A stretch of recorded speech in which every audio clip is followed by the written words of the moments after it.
हे दोस्तों नमस्कार। एक बार फिर से स्वागत है आपके अपने यूट्यूब चैनल देव जी के ट्रिक्स में। गुड इवनिंग सभी को, गुड इवनिंग सभी को, जय हिंद सभी को, गुड इवनिंग। चलो स्टार्ट किया जाए। आवाज आ रही है? क्लियर है? चलिए तो आइए स्टार्ट करते हैं। पहला क्वेश्चन दिया गया है कि प्राप्तांक में समास क्या है। प्राप्तांक में समास क्या है? तो देखिए, जब इसे आप तोड़ेंगे, प्राप्त मतलब पहले आपको कह सकते हैं प्राप्त निकला अर्थात उपसर्ग निकला। जब कभी शब्द में उपसर्ग होता है वो हमेशा अव्ययी भाव समास होता है, याद रखिएगा।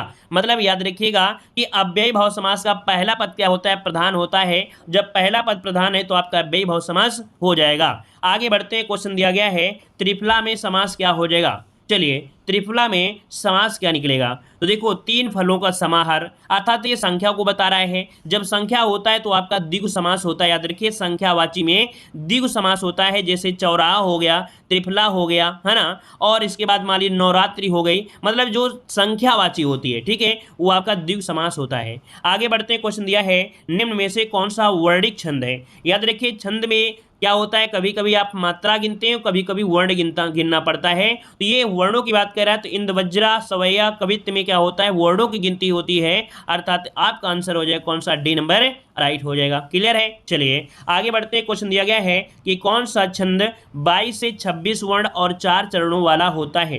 देखो, 22 से 26 वर्ण में दोहा, सोरठा, सवैया और आपका कवित्व।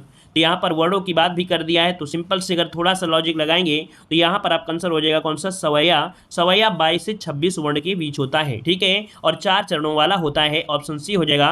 अगला क्वेश्चन दिया गया है कि वीर तुम बढ़े चलो, धीर तुम बढ़े चलो, सामने पहाड़ हो, सिंह की दहाड़ हो, तुम कभी रुको नहीं, तुम कभी झुको नहीं, है ना। आप लोग जब छोटे थे तो जो प्राइमरी होता है वहाँ पर ये आपका कह सकते हैं कि प्रभात फेरी में गाया जाता है ना।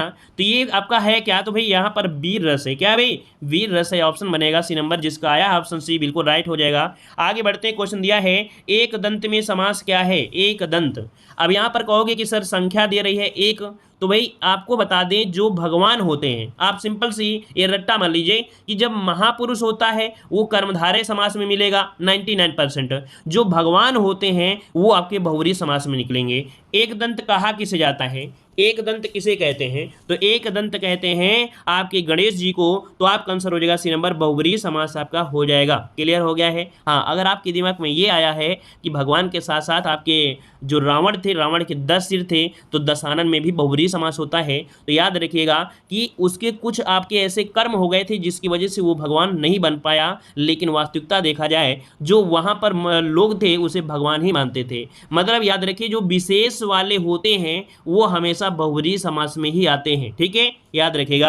आगे बढ़ते हैं कि तत्पुरुष समास में कौन प्रधान होता है। तत्पुरुष समास में कौन सा प्रधान होता है? तो याद रखिएगा कि तत्पुरुष समास में दूसरा पद प्रधान होते हैं। जैसे हमने आपको बताया था यहाँ पर राजपुत्र। राजपुत्र मतलब होता है राजा का पुत्र। तो राजपुत्र फोकस क्या हुआ? पुत्र पर हुआ ना, तो ये द्वितीय पद हो गया, ठीक है। तो आपका आंसर हो जाएगा ए नंबर। आगे बढ़ते हैं। परमेश्वर में समास क्या हो जाएगा? परमेश्वर, है ना। परम है जो ईश्वर, क्या बोलेंगे?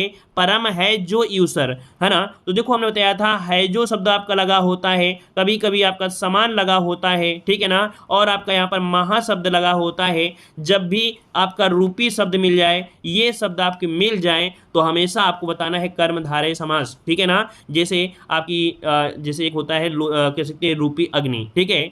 तो यहाँ पर आपका आंसर सी हो जाएगा, कर्मधारय समास होता है। याद रखिए, नोट कर लीजिएगा सभी लोग, ठीक है। आगे बढ़ते हैं। क्वेश्चन आपसे अगला है राजभाषा में समास बताइएगा। राजभाषा, तो राज्य की भाषा क्या बनेगा? राज्य की भाषा।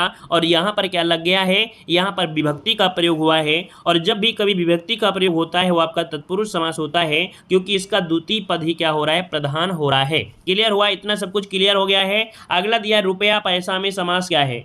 तो यहाँ पर देखो, रुपया पैसा जब कभी योजक लग जाए और दोनों ही पद आपके प्रधान हो जाएं, वहां पर आपका द्वंद्व समास होता है। द्वंद्व समास ऐसे भी याद रखिएगा कि आपका दो लिखा है या भी दो लिखा है, दोनों समान है कि नहीं? समान है। देखो समान है, जोड़ दिया तो द्वंद्व बन गया, दोनों पद आपके समान हो गए। यहाँ पर भी याद रखिए, योजक चिन्ह भी आपका हो गया। तो आपका आंसर आपका याद रखिएगा, भाई बहन, कपड़ा लत्ता, दिया बाती, घास फूस, माता पिता, पाप पुण्य, ये सब क्या होते हैं? द्वंद्व समास होते हैं। आगे बढ़ते हैं। क्वेश्चन दिया है स्वर्गवासी में समास क्या है। स्वर्गवासी, स्वर्ग को वासी, क्या स्वर्ग को वासी, तो को हो गया आपके तत्पुरुष समास में आपका हो जाएगा, क्योंकि स्वर्ग के वासी पर फोकस किया गया है। आगे बढ़ते हैं, क्वेश्चन आपसे अगला पूछा गया है। देखो आज के टॉपिक में कुछ आपके समास कुछ ज़्यादा रहे हैं, ठीक है, तो घबराना नहीं है, कोई ये पर्सनल किसी एग्जाम का मॉडल पेपर नहीं है, ये हमारा प्रैक्टिस सेट है कि हम आपको कई तरीके से कह सकते हैं कि एग्जाम को अच्छी तरीके से कवर करें। तो कभी क्वेश्चन ज़्यादा भी हो सकते हैं, कभी कम हो सकते हैं। हाँ, जो पर्सनल पेपर होता है, मॉडल पेपर,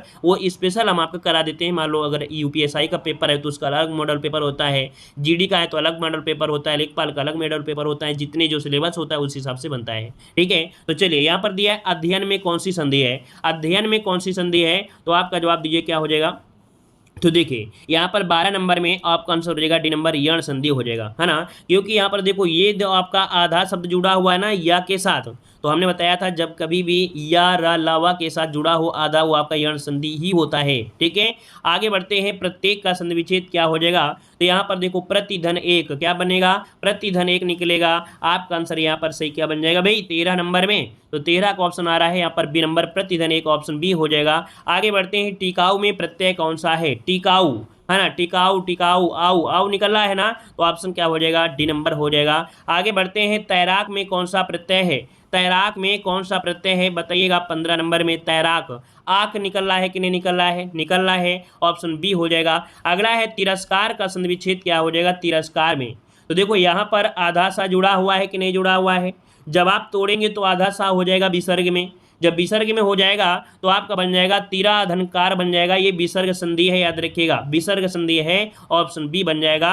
आगे बढ़ते हैं, शंकर का संधि विच्छेद क्या होता है, शंकर का होता है समधन कर, क्या बनता है, समधन कर, बिल्कुल सही जवाब आ रहा है, ऑप्शन ए हो जाएगा राइट, ठीक है। नेक्स्ट क्वेश्चन दिया गया है, व्यर्थ का संधि विच्छेद क्या हो जाएगा, व्यर्थ का संधि विच्छेद, तो सबसे पहले देख सकते हैं ये आपकी संधि कौन सी है, तो या के साथ आपका वह जुड़ा हुआ है, आधा अक्षर जुड़ा है, तो सबसे पहले कहेंगे कि ये जो आपकी संधि है सर कौन है, यण संधि है। और अगर पूछे कि टूटेगा कैसे, तो आपका टूटेगा वी धन अर्थ में टूटेगा, आपका आंसर हो जाएगा सी नंबर, ठीक है। आगे बढ़ते हैं, निष्फल किस प्रकार की संधि है, निष्फल, अब देखिए आधा सा निकल कर आ गया ना बीच में, तो आधा सा क्या हो जाएगा, विसर्ग में हो जाएगा, तो आपका निकलेगा निह और विसर्ग हो जाएगा, प्लस हो जाएगा, फल हो जाएगा, निष्फल आपका बन जाएगा, अर्थात ये भी आपका विसर्ग संधि हो जाएगा। क्लियर है। आगे बढ़ते हैं, क्वेश्चन दिया है, छंदमाला किसकी रचना है, छंदमाला किसकी रचना है, जवाब दीजिए साथियों।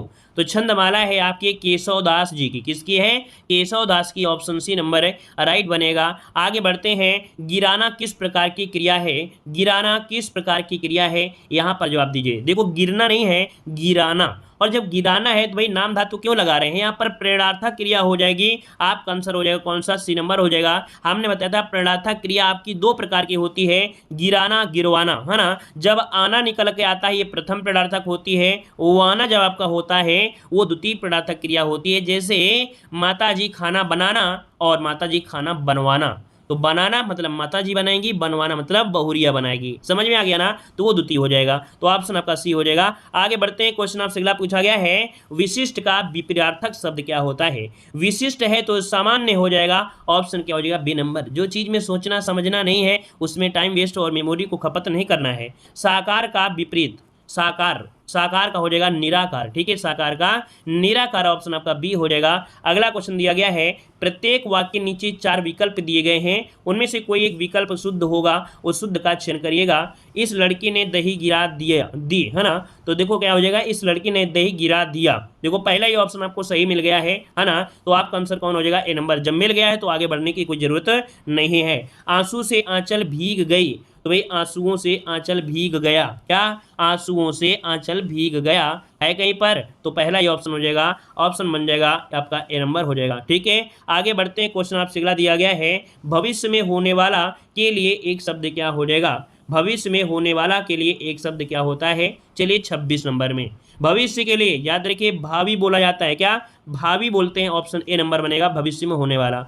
अगला है, निम्नलिखित में से कौन सा गणेश का पर्यायवाची नहीं है, देखो गणेश के पर्यायवाची में गजानन, विघ्नेश, है ना, विनायक, ये तो होता है गजानन, विघ्न और आपका विनायक, लेकिन गोविंद नहीं होता है, तो ऑप्शन क्या हो जाएगा, डी नंबर आपका हो जाएगा। आगे बढ़ते हैं कि जब वह गाता है तब सभी शांत रहते हैं, इस वाक्य में जब वह गाता है तो क्या है, बताइएगा। तो देखो गाने में क्या है, क्रिया हो रही है ना, मतलब यहाँ पर क्रिया विशेषण उपवाक्य है, आपको ऑप्शन सी हो जाएगा। याद रखिए हमने टॉपिक बना भी दिया है क्रिया विशेषण वाला, तो देखिएगा ऑप्शन सी हो जाएगा। ठीक है, आगे बढ़ते हैं। स्वावलंबी होना किस मुहावरे का अर्थ होता है?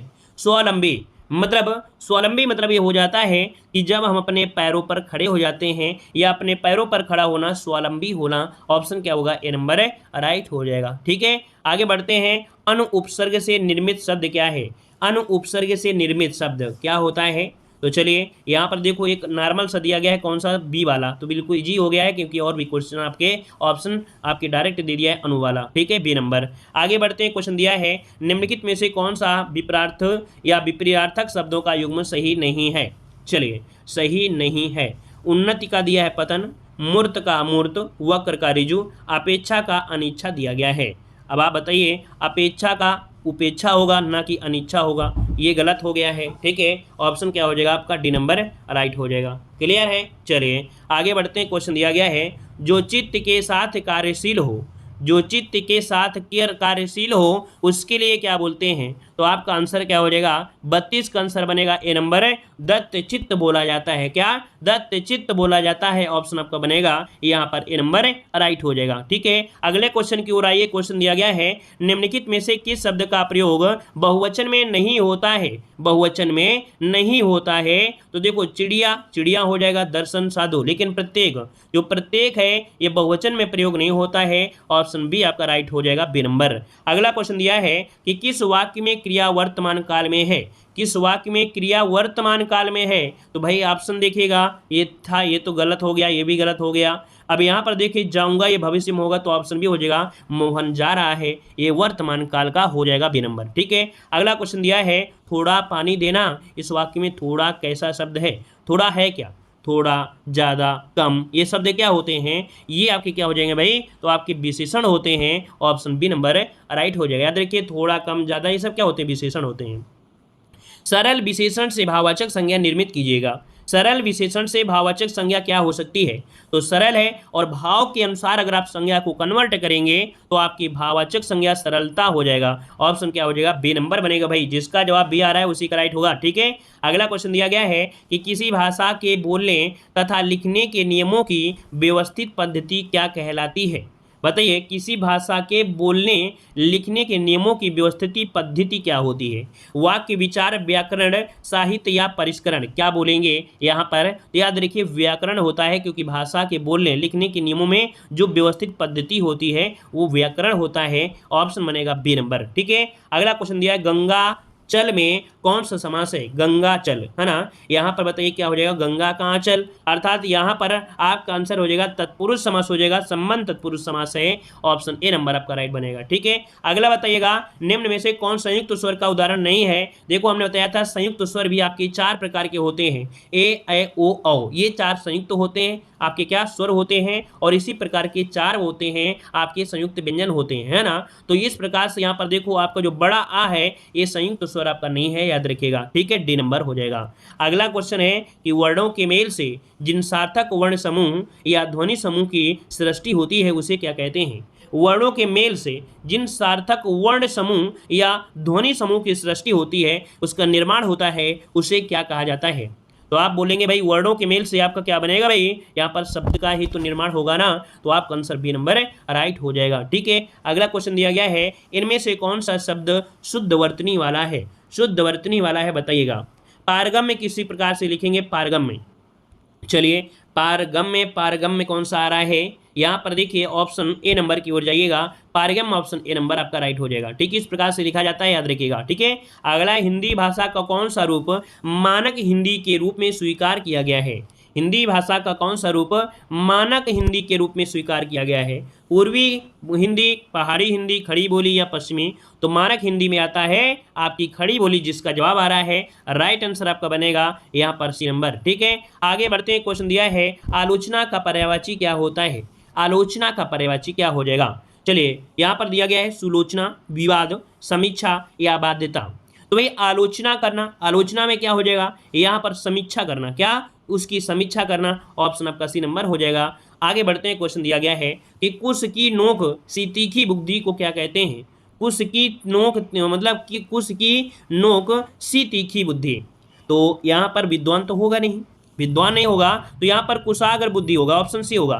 देखो जिन लोगों को थोड़ा सा दिक्कत ये हो रही है कि उनको लग रहा होगा कि सर बहुत तेज पढ़ाते हैं और कम समझाते हैं, तो देखो आपको बता दें कि आपका बेसिक कमजोर होगा। अगर आपका बेसिक कमजोर है तो आपको 100% लगेगा कि सर समझाते नहीं हैं, लेकिन जिनका बेसिक कंप्लीट है तो वो कहेंगे सर आप बहुत धीमे पढ़ा रहे हो, ठीक है ना। तो इसीलिए कहते हैं जिनका बेसिक कंप्लीट नहीं है तो पहले बेसिक का वीडियो देख लीजिएगा, 10 से 15 दिन आप बेसिक के पूरे वीडियो देख लीजिए हमारे पड़े हुए प्ले लिस्ट में। उसको जब बेसिक कंप्लीट हो जाएगा तो भाई साहब आपको गारंटी दे रहे हैं कि जो स्पीड हमारी कम है वो आपको स्पीड कम लगेगी, मतलब जितनी स्पीड आपको है ना लग रहा है कि हम ज़्यादा स्पीड में पढ़ा रहे हैं, वो स्पीड आपको कम लगेगी कि हाँ सर बहुत धीमे पढ़ा रहे हैं। जब तक आपका बेसिक नहीं सही होगा तब तक हिंदी में आप लोग बहुत पीछे रहेंगे। और आज की दुनिया कैसी है, भाग दौड़ की दुनिया है, अगर आप पटरी में दौड़ रहे हैं और पीछे को देख लेंगे तो पीछे वाला आगे निकल जाएगा। इसलिए भाई सब आप रात दिन एक करिए और आपको थ्योरी जरूर पढ़िए, ठीक है। तो चलिए इसका हो जाएगा कुशाग्र बुद्धि बनेगा। अगला क्वेश्चन है शुद्ध आत्मा का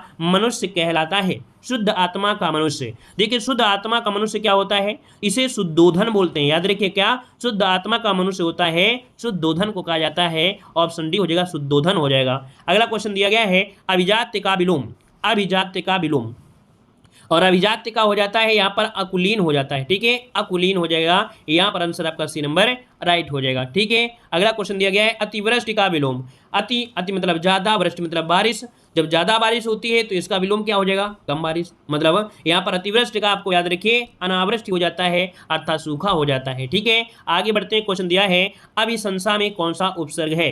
अभिशंसा में कौन सा उपसर्ग है, तो देखो अगर आप इसे तोड़ते हैं तो आपके पास यहाँ पर देखो अभी निकल कर तो आएगा, तो यहाँ पर आपका आंसर कौन सा बन जाएगा, आंसर हो जाएगा बे नंबर बन जाएगा। अगला है अवलोकन में प्रयुक्त उपसर्ग क्या है। अवलोकन में प्रयुक्त उपसर्ग, उपसर्ग कहाँ होता है, शब्द के पहले होता है, तो लोकन इसका मूल शब्द हो गया और इसका बना अव कहाँ पर है, बी नंबर हो जाएगा। अगला क्वेश्चन दिया गया है निर्विवाद का संधिविच्छेद क्या होगा। निर्विवाद का संधिविच्छेद क्या होगा। यहाँ पर इस प्रश्न का जवाब आप लोग कमेंट बॉक्स में कमेंट करिएगा कि इसका राइट आंसर क्या बन सकता है, आप लोग कमेंट बॉक्स में कमेंट करिएगा। और आगे बढ़ते हैं, क्वेश्चन दिया है कि निम्नलिखित में से कौन सा अनौपचारिक पत्र का उदाहरण है। देखिए अनौपचारिक पत्र होता क्या है, अनौपचारिक पत्र क्या होता है, तो याद रखिएगा जब आपके रिश्तेदार के बीच में, घर परिवार के बीच में यहाँ पर पत्र लिखे जाते हैं उन्हें अनौपचारिक पत्र कहा जाता है। तो यहाँ पर देख सकते हैं बहन के विवाह में शामिल होने के लिए